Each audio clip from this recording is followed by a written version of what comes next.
This is Kenya News Update today. Imagine ordering a package and never knowing if it will arrive.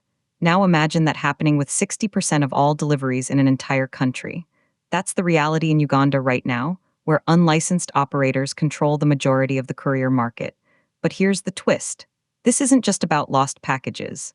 It's a shadow economy that's completely rewriting the rules of trust and speed. Coming up, you'll discover how a simple phone call to a Bo Da writer is collapsing an entire industry, and why experts are warning of a total system failure. Meet Patrick Amulo. He's the chairman of the Courier Industry Association of Uganda, and a man fighting for the survival of his entire sector. For decades, the industry was built on a simple promise, speed, and trust. But in the last few years, something changed. The convenience of a quick text to an unlicensed writer has created a massive underground delivery network. The inciting incident? Data from Posta Uganda revealing that informal services now hold a staggering 60% market share. The stakes? The complete erosion of consumer protection and the potential collapse of legitimate businesses that play by the rules. Patrick Amulo says the courier industry relies on speed and trust. When packages are delayed or lost, and there is no formal way to resolve the problem, the public loses confidence in legitimate companies. But here's what nobody's talking about. This isn't just a few guys on motorcycles. This shadow economy ranges from independent Bo Da riders to entire commuter taxi networks, all operating outside any regulatory framework. And then, something shocking happened. The Uganda Communications Commission sounded the alarm. Fred Otenu, the director of corporate affairs, stood at the annual postal and courier engagement in Kampala and delivered an urgent warning. He said you can't have a resilient logistics sector without accountability.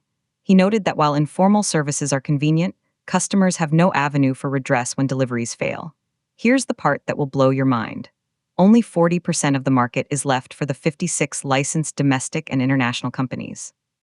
That's the official sector, the one with rules, getting squeezed out by a shadow system. The journey has been a slow takeover.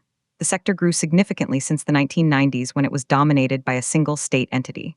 But the digital age brought a new challenge, hailing a delivery via phone. The revelation? Technology is a double-edged sword. To fight back, some licensed firms are adopting e-mobility and mobile apps like ride-hailing services. But Amulo warns technology alone isn't enough. He's calling for legal reforms, saying the current framework may not adequately cover these modern challenges. The implications are massive for every Ugandan who sends or receives a package. This goes beyond business, it's about the basic contract of commerce. The controversy is clear. On one side, you have overwhelming convenience and lower costs from the informal market.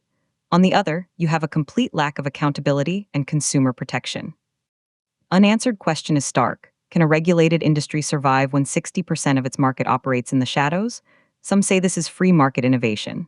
Others say it's the death of a trustworthy system. But if the licensed companies can't compete, who protects you when your package vanishes? This brings us back to our hook. Unlicensed operators control 60% of Uganda's courier market.